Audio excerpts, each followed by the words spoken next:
आज की 2 minute series में आपका टॉपिक है E20 फ्यूल। तो यहाँ पे दो चीज़ों का हम ध्यान रखेंगे। पहला तो हम वो सारे पॉइंटर्स डिस्कस करेंगे जो हमारे प्रीलिम्स के लिए इंपॉर्टेंट है।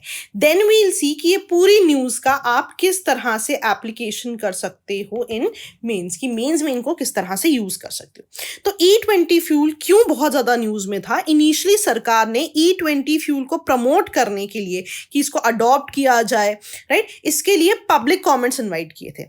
इवेंचुअली क्या हुआ, आफ्टर द पब्लिक कमेंट्स वाली स्टेज वाज ओवर, इंडिया ने रिसेंटली नोटिफाई किया है कि E20 को एज अ फ्यूल यूज किया जा सकता है, लेकिन सिर्फ उन व्हीकल्स के लिए जिनके साथ ये कंपैटिबल है। ठीक है, so this is how it was in news. ठीक है, तो ये जो आइडिया ऑफ पब्लिक कमेंट्स है ये आप याद रखिएगा, इसको हम मेंस में भी यूज करेंगे। ठीक है, तो दिस वाज द कॉन्टेक्स्ट जिसकी वजह से ये न्यूज में था।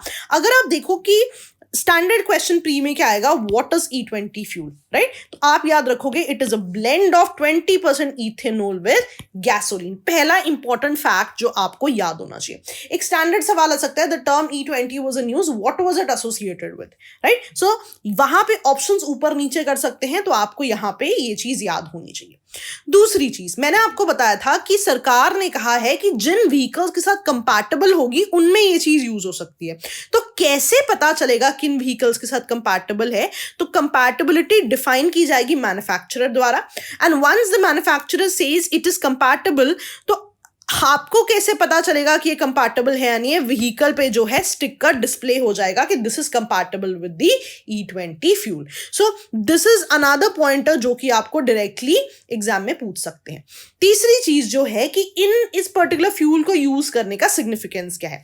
अब आप देखोगे सिग्निफिकेंस में ही आपको बहुत एलैबोरेट सिग्निफिकेंस मिल जाएगा। फॉर एग्जाम्पल पहला सिग्निफिकेंस क्या है कि अगर आप E20 को एज अ फ्यूल यूज करते हो तो आपका व्हीकल से जो एमिशन है वो कम होगा, राइट। E20 जो है इसका कैरेक्टरिस्टिक्स क्या है, कार्बन मोनोऑक्साइड और हाइड्रोकार्बन एमिशंस को जो है ये कम एमिशन में डील करता है, right. It eventually reduces the vehicular emissions. So आप देखोगे पहला पॉइंट आपका एनवायरनमेंट से कंसर्न्ड है, right, this is the environmental significance.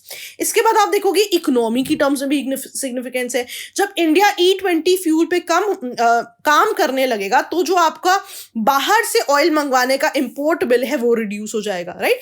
जब आप बाहर से किसी कंट्री से फ्यूल इंपोर्ट करते हो आप उनको फॉरेन एक्सचेंज देते हो, right. Once you start working on E20 और आप इंपोर्ट्स कम कर दोगे तो अल्टीमेटली आप अपना फॉरेन एक्सचेंज भी सेव करोगे, राइट। तो ये दोनों पॉइंट्स अगर आप ध्यान दो तो ये आपके इकोनॉमी के सिग्निफिकेंस है, राइट। और अगर हम लास्ट पॉइंट देखें तो बहुत ही इंपॉर्टेंट जो चीज है कि कहीं ना कहीं E20 फ्यूल को अगर हम यूज करना शुरू करेंगे तो हम अपनी एनर्जी सिक्योरिटी को भी बूस्ट करेंगे। अगेन आपका एक ज्योग्राफी का पर्सपेक्टिव।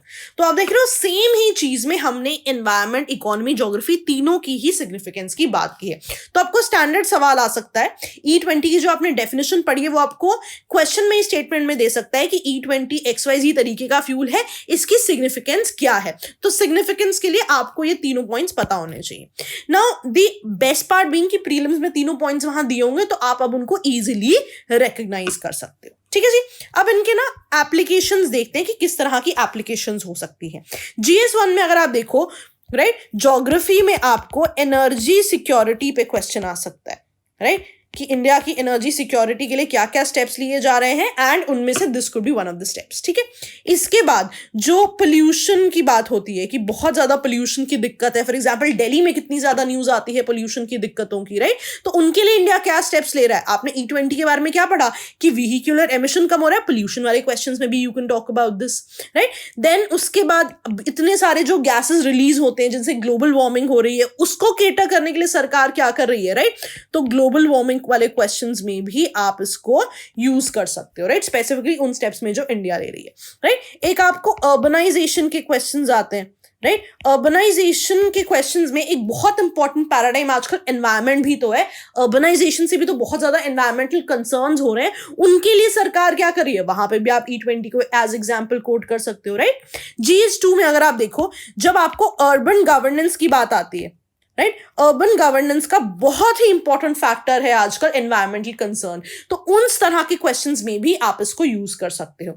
ऑल्सो मैंने आपको एक चीज याद करने को बोली थी कि जब E20 की शुरुआत की बात आई थी तो पब्लिक कमेंट्स भी लिए गए थे, यानी कि सिटीजन्स की जो इन्वॉल्वमेंट है या जो सिटीजन सेंट्रिक गवर्नेंस है, राइट, उसके लिए क्या स्टेप्स लिए जा रहे हैं। यूजुअली सिटीजन सेंट्रिक गवर्नमेंट में हम सिर्फ ई गवर्नेंस की बात कर देते हैं, राइट, लेकिन this could be one of the very important example जब सिटीजन सेंट्रिक गवर्नेंस में लोगों के कमेंट्स भी पूछे जाते हैं, राइट। तो ये कुछ चीजें हैं जो कि आपने ध्यान देनी है। अगेन GS3 की बात कर लेते हैं। GS3 में आपने देखा है कि ट्रांसपोर्टेशन बहुत इंपॉर्टेंट टॉपिक है, ट्रांसपोर्टेशन में it can be used, right.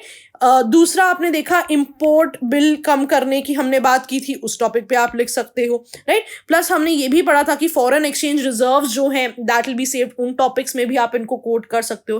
Plus environment में अगर आप देखो, एनवायरनमेंट में बायोफ्यूल्स के लिए सरकार क्या कर रही है, उनमें भी आप इसको यूज कर सकते हो, राइट। अगर एनवायरनमेंट में आपको एनर्जी सिक्योरिटी पे क्वेश्चन आता है, उन क्वेश्चंस में भी आप इस पर्टिकुलर चीज को यूज कर सकते हैं, ठीक है जी। तो ये कुछ चीजें जो आपने याद रखनी है। And not only here, GS4 में भी जब आपसे पूछा जाता है कि सिटीजन्स को कैसे इन्वॉल्व किया जा रहा है एनवायरनमेंट में, है ना, एनवायरनमेंट एथिक्स से एसोसिएटेड आपको कोई क्वेश्चन आ सकता है, उसमें सिटीजन्स की इन्वॉल्वमेंट पे आपको क्वेश्चन आ सकता है, तो again the same thing should be applicable. Plus आपको ना कभी कभी केस स्टडीज भी आ सकती हैं, राइट, कि आपको लगता है कि आप XYZ ऑफिसर हैं और आपके रीजन में पोल्यूशन की बहुत दिक्कतें हैं, आप क्या करेंगे।